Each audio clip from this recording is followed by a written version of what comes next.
Welcome back to From an Educator. In today's episode, we talk about returning to the dream.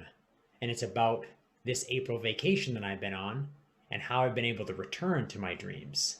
Let's get right to it. Welcome back, everybody, to From an Educator. I'm Mr. James, an educator.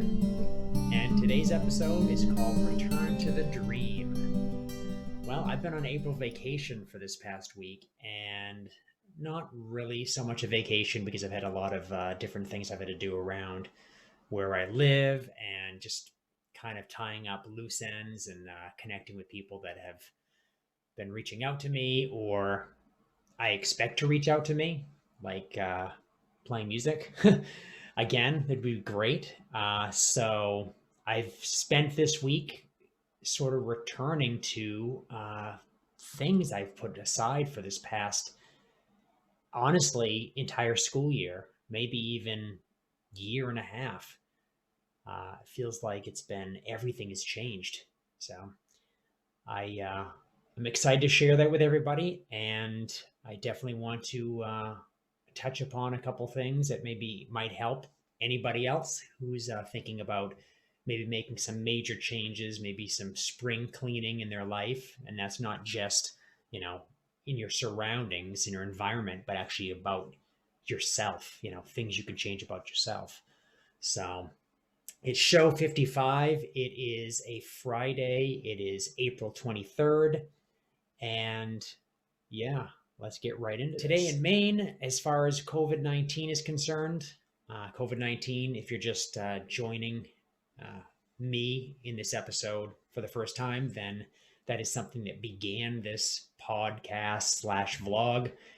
And it is the reason why I started this with another person and kind of the reason why I continue on, aside from the fact that it's a great way to connect to other people and to tell my story. With the updates, today alone in Maine, we had 371 cases with an average of 416 per day. It's still high as far as cases, like we're not used to. It's a little bit lower than last week. At the same time, I heard that all of our schools and in certain counties are going to be they have these codes. So it's like code green, you're good, code red, everyone's locked up, everyone stay remote, everyone, quarantine basically. And then code yellow, which I guess we're currently in, which is the hybrid model, which we've been in. And I don't believe our school system, Mr. Ritchie's and I still mention Mr. Ritchie. And if you don't know who that is, if you look back a few episodes, it's the other person that I co-founded this with. Our school has stayed in hybrid, and I believe it's going to stay in hybrid, but I don't know what to expect.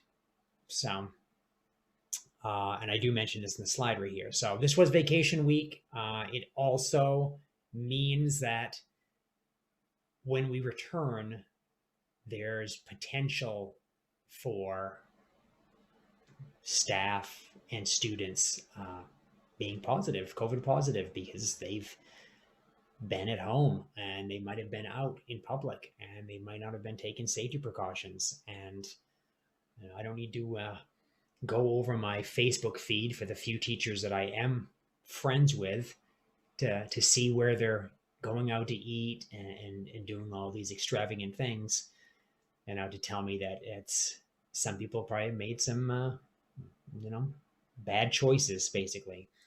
But I'm hoping it doesn't end up getting anybody COVID positive, because it's just going to be another thing that compounds problems for us. Everyone mentions the next stretch we have, the last stretch before summer, is going to be sort of this downward spiral everyone talks about. And I keep thinking about, when was it last year? Oh, that's right. Last year we were remote and they actually closed school earlier. Like we got off earlier in the year. And I didn't experience, like the first year I experienced what it feels like to finish off a school year. And I'm trying to remember, what happened, and did students lose interest all of a sudden, and what happened? So I'm just kind of afraid, making sure that I had a curriculum. I've made sure it's great. I've tried it already on almost the finish of 2 rotations, and I'm hoping to go through for the next 2. And yet I'm afraid the last one is going to not get the best, the best of me, but not just, the best of my activities. And maybe because they just aren't able to focus, or who knows what's going to happen. But there's all these little things going on, all these wonders. But I mean, what can we do? We can better ourselves. We can make ourselves safe, and we can't worry about something that's not in our control, right? So last part of the slide, it says 34.6% of the state is vaccinated. I checked those numbers today. All these numbers were checked today. And last week I was around 31%. So that's better. But I mean, I don't know now if it's just the problem of getting doses out to people who are willing, if that's the biggest problem, or there are people that aren't willing.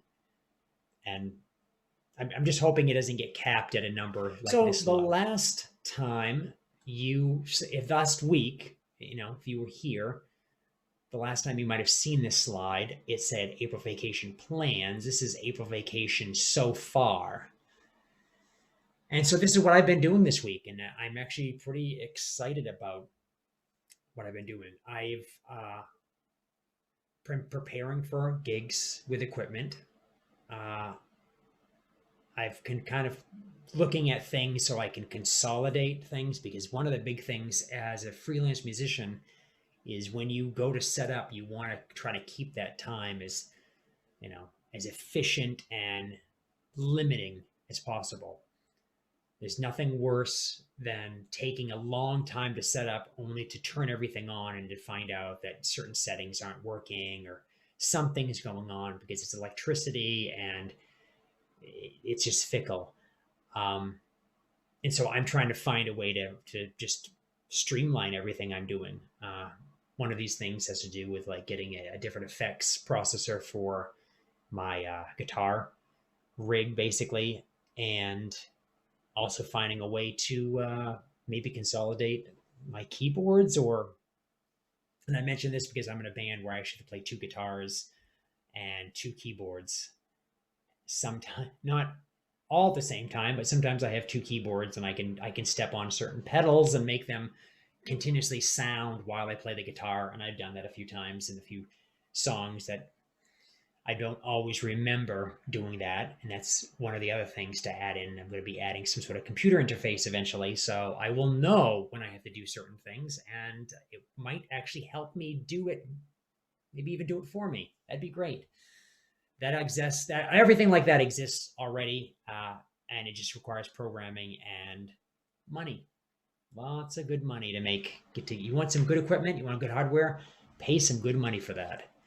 So this week also I've practiced and I've learned some new solos, guitar solos, stuff that I've wanted to learn for a while, and it's just been one of these very productive. Unlike I've been before, because I haven't had a lot of time to sit down and actually do something for myself. Still thinking about everything I have to do at school, and I did do some things earlier today, and I definitely have to do some grading, but at the same time, doing something that I am going to share with the students. Anything I learn in guitar, I will share with everybody else, because I do play at the school twice a week. But it's one of those things that I love being able to study and get myself better at things that I know I'm going to do a lot of. And overall, I'm doing a better game plan for what I want to do, how I want to spend my time. And I always want to utilize my time as efficiently as possible. At the same time, there is some new content that will be coming in other channels that I've been working on, and potentially hardware that makes that more useful and better quality. And I say useful because if I can do something well the first time and I can go through the process of making it look great, then that process can be easily repeated. And I think that's the best thing about also practicing music, is that there's just a finite number of things you can do, seemingly finite. I mean, it seems like it's infinite, but with certain types of music, there are certain themes, there are certain cliches. Guitar, they talk about licks and riffs. There's certain things I can do, and if I learn it in one piece and I listen to another piece and I'm like, oh, there it is again, I can just recycle what I already learned. So anytime you're learning something like that, it's great, because then you go, hey, I found it again. I'm already good at that. Good. I can work on the other part. Same time this week, new workout routines. I'm going to talk about that a little bit later, but I have changed up how I do things. I want to always trying to make things more efficient, but at the same time, I want to work harder and I want to adapt my body, change how my body adapts to things, but, adapt it to different stressors, basically, in my workout routines. And so I found something. I made some major changes, and I'm kind of excited about that. That is something I do daily. I literally do it daily. I think I take one day off. I keep switching, figuring out, do I want to take this day off or not? But I'm definitely going to need that day off now. It's still a stretching day, but yeah, it's with a new routine. I'm hoping that I can recover as quickly as I've been. So I've also have recipes for meals. I made some peanut butter date cookies. I wanted to mention that. Not that it's a big deal to a lot of people. I do have a cooking channel for my specific plant-based diet, and I might be able to link that. I never thought of linking this specific project vlog to that. And when I had this vlog with Mr. Ritchie, who still has a chance that in the next few weeks he might actually be on here, I didn't want to put anything that had to do with any of my other channels, but I might share that if it interests anybody else, if you want to see me in a different context. So I had some recipes I'm trying out. I'm definitely trying out different lunches, and that's exciting for me, at least, because every day I make my meals for the week at school, and I like looking forward to having those meals. It's part of my fulfillment of my schedule, like another thing I can check off. Yes, I did it. The other last thing is I mentioned I wanted to read more, and I am finishing a book, Deep Work. Keep looking if it's around here. And I'm starting Ending Aging, Aubrey de Grey's title that he wrote in 2007, I believe. And that is definitely something that goes along with my quantified self / transhumanist sort of leanings about ending aging and living forever, and how that's just one of those things that I've looked into this extensively for years, but the books that all these amazing scientists and enthusiasts wrote, I never read all of those. I saw reviews and I read snippets of them, but I'm finally going to be able to chance to get into this, and I kind of want to get a head start, so it's not just summer reading. So if you're looking at the screen right now, and if you're not, I will describe it for you. You see a pretty strong looking, I guess, muscular person. And this slide I call Return to the Dream. So this is what this episode is specifically about. And this person that you're looking at is Jay Cutler. And Jay Cutler, if you type that in a Google search, maybe the first thing that pops up is a football player. This is not the football player. This is the 4-time Mr. Olympia, a bodybuilder. And this is one person. There's several different bodybuilders I could have put up. Probably the most widely used, Arnold Schwarzenegger, because I actually had one of his books and learned some of the exercises from him when I was younger. or his best friend, Franco Colombo, who was also Mr. Olympia winner and came out with, I think, the best bodybuilder nutrition booklet. And this is back in the, I think, early 80s. Or Frank Zane, who I still think today has one of the iconic, great bodybuilding bodies that everyone looks back to before it became a sport of just size. And Jay Cutler was part of that size, I don't know, size era, but he came a little bit after what everyone considers some of the golden era, or the later golden era. And everyone thinks in bodybuilding that the 60s and 70s were like the golden era. And I can't really disagree with that, because, some of my three favorites are basically from that time period. And and I'm going to go into a little bit more why that holds true to me as well. But Jay Cutler came from a time period where the 80s, after people started getting bigger, and bigger muscle was sort of like that selling point. And the 90s was like the big point, kind of like the second golden era, where everything was huge and everything was selling and supplements were in, and everyone was like, just the marketing was so hyped for bodybuilding. And Jay Cutler came in right at the end of those 90s into the 2000s, and he did a lot of good work. As far as, he was one that I followed on YouTube, and I kept up. I had a few of his videos to watch him exercise and everything, and it just kind of, I don't know, for some reason I related to him a lot more.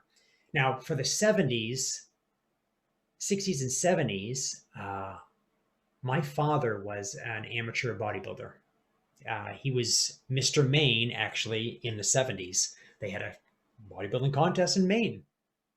And I guess they had them everywhere, but he was Mr. Maine. Now, what he had were books.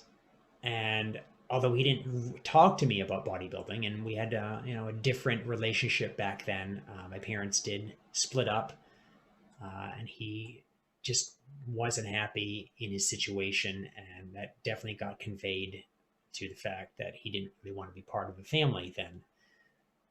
So I had to, being a young boy, I needed to connect with my father in some way. So I found books that he collected and that he read, and I found Franco Colombo's bodybuilding nutrition book. I found books with Frank Zane in it, with Dorian Yates, things on how high intensity training and how to build muscle and what to eat, and nutrition plans, and this is stuff from the 70s and 80s. And for some reason, it connected. It was a way I could connect with my father. And as such, I tended to like those shows that they show reruns now, like Magnum PI, Miami Vice, because it gives me that sort of like golden era feeling, like, wow, this is so much better, because it's things were better then, more innocent, and it was just me kind of perusing through his books. These are books I found in boxes in the garage. We had a little tiny shed like garage where I lived in this small little town, and it was something that I connected to. I got to work out with him a couple times when I was like 13 or 14. He took me to work out at a place called World Gym, and completely like toasted me. I was like, this is whole body hurt. But I really didn't get that bug to do anything with it until I was around 17, 18. And I just really wanted to actually, I think more when I was 16. I think I went back into it, and then 17, 18, and on and off, for years. And then I would not do it for years. And I kept coming back to bodybuilding. And this week is the first time I've actually been able to lift a weight with like, say, an actual barbell, which I bought very recently, uh, in like 2 years, maybe more than 2 years. And it just feels good to finally get actual weight under me and be able to do some of the exercises I've been used to. And it's a great way for me to integrate something I haven't done in a while. And I call this returning to the dream, because that's what I'm sort of doing. This dream I had when I was younger, to kind of return to this. Am I going to try to be a bodybuilder again and have, eat 9 meals a day? And no, I'm not going to do that. I also don't want to have to, all of my shirts and pants not to fit. But I mean, if that does happen, I do have a schedule of exercising now, 6 days a week. I'm not going to stop that schedule. It makes me feel good. It gets me motivated for the morning. I'm just adding some weights to it, and more than I did with my bands before. But I am returning to that earlier dream, and that kind of makes me excited. And I have been looking through some older things again, so it's kind of like this rekindling. And I figure everyone does that, right? We've returned to our nostalgia every few years, and it's new again. I don't think that's a bad thing. So at the same time, I've been looking at musicians that inspire me, and I've been learning some of my favorite electric guitar solos from them. One band in particular, Dream Theater, and the guitarist John Petrucci. I've enjoyed Dream Theater for many, many years. I was first introduced to them, I think, in 1995 or 96. And since then, I just had to get, their albums come out. I want to find it. I want to listen to them, figure out what's going on. Never thinking, I'm going to try to play all this stuff, playing little pieces of songs. But this week I said, I want to learn 3 solos from, 3 songs. And I have done so. There's some parts that are iffy because the person I mentioned is virtuosic and very highly skilled. At the same time, I'm learning a lot by learning these solos about how this person approaches guitar, but also techniques that I never looked at. So I like this. There's a quote I put on the screen, and I want to mention this quote. And I saw this, I heard this quote, and I saw it in an episode of a show that was on Comedy Central. I believe it was on Comedy Central, called Strangers with Candy, starring Amy Sedaris and Stephen Colbert. Like, I think that was one of his first gigs aside from The Daily Show. And he said this, Stephen Colbert, he said this quote to somebody who another person thought he said, "You're breaking up with me." And he's like, "I'm not pushing you away from me. I'm pulling me back towards myself." So I said, that's a great way to think about things. I'm not pushing people away. I'm pulling me back towards myself. So this week has been a chance for me to pull myself back to things that I love and things that I've wanted to do and what is important to me. I've been getting lost these past few months in my activities and what amazing things can I do for the students next, and what amazing video can I do, and how can I do that, and how best to make it ready for them. And eventually, a month and a half ago, they said, "Hey, we're going to allow students to use YouTube." Great. I know YouTube somewhat, maybe. Don't look at my subs or my the likes in this video as an indication. So, but I've been doing this for a little while, and yeah, I wanted to keep pushing what I could offer anybody that would be watching or students I'd be teaching.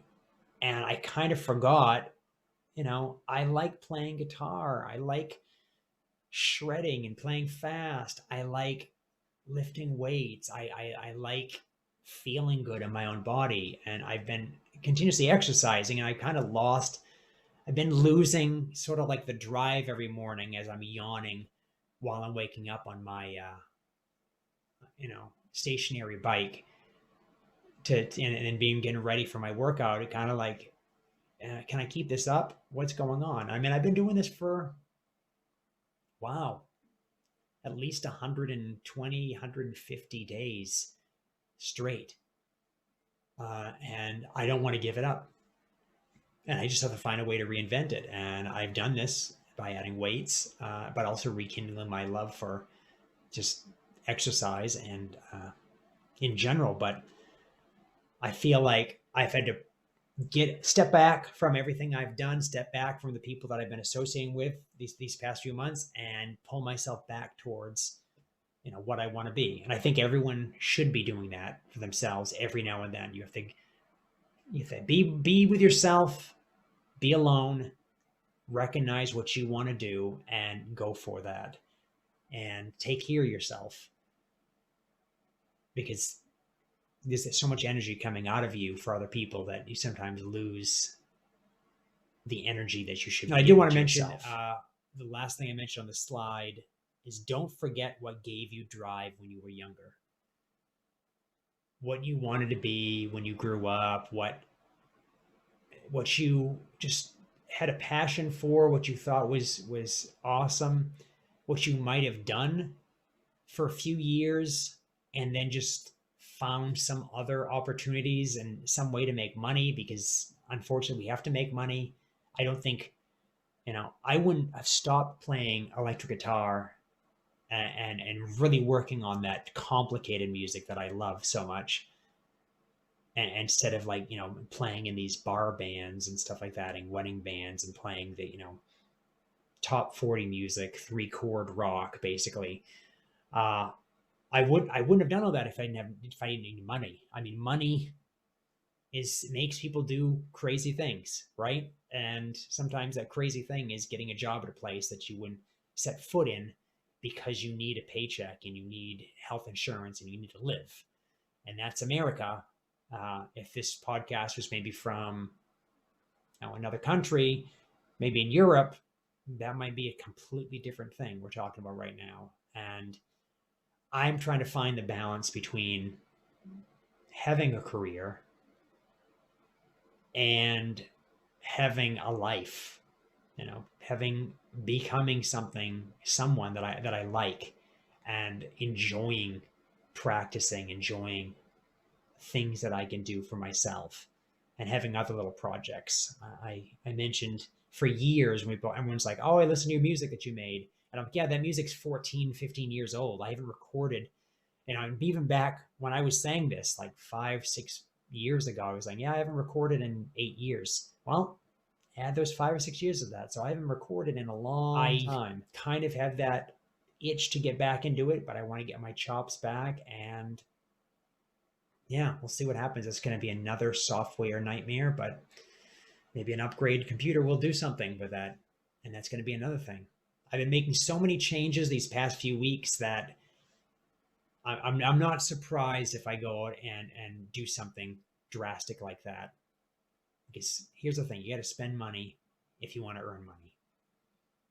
Quality, got to find that quality. So definitely, if you can rekindle that motivation, do it, because it has meaning. It has meaning to you, and what you think matters. So 60-second rant. Not enough time. So on that slide I always do every week about having a rant. And this week I want to just quickly rant about not having enough time. And I've definitely found that out this week. It's the end of the week and I have 2 more days. And then I go back on Monday. And while I'm excited to see students again, I'm excited to continue on with my activities, my curriculum. I am also, I'm going to miss all these revelations I've had this week. But let's get to the rant and we can talk about that. So, not enough time. I mean, everyone talks about this, not enough time with having a vacation or a weekend. And, oh, I didn't have enough time to do all this stuff. I feel we have to make time. We can't physically make more time, but we can push things that aren't priorities to the side. We can back away from social media. We can back away from emails. We can let people know that time that we spend doing what we love is more important than maybe attending to their needs or something that is, I keep using that word fickle, which means it doesn't really matter as much, especially doesn't matter in the moment. I think not enough time, when everyone says that, really just means I'm not prioritizing what I need to for myself. And we should always be doing that. There is enough time. You just need to make time. And that's called time management. Am I right? Well, thank you everybody for joining me on this show, number 55 of From an Educator. I'm thankful that I have this platform to discuss current events in my state and continuously talk about being an educator. Enjoy your life, and if you come back next week, I will be here, and hope to see you soon.